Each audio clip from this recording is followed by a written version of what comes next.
Со песни и ора, облечени во народни носи, учениците од основното училиште Исмаил Кемали го одбележаа 28 ноември. Коридорите на училиштето беа исполнети и со родители кои го следеа тоа што нивните деца го подготвиле.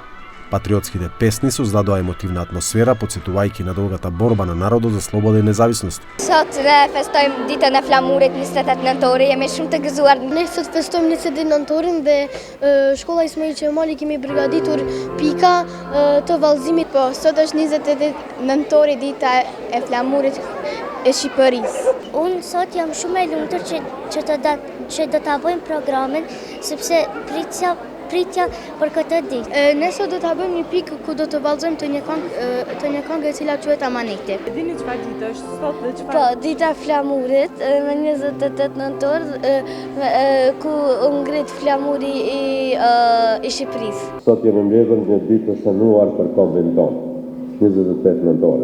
Ditën kur u shpall pavarësia e Shqipërisë dhe kur flamuri u ngrit si simbol i dignitetit, sakrificës dhe vullnetit të pathyeshëm për liri. И во другите училишта низ целата земја беа организирани слични активности за одбележување на Денот на знамето и независноста на Албанија. Освен свечености во училиштата, имаше и дефиле со коњи во Тетово и Чаир.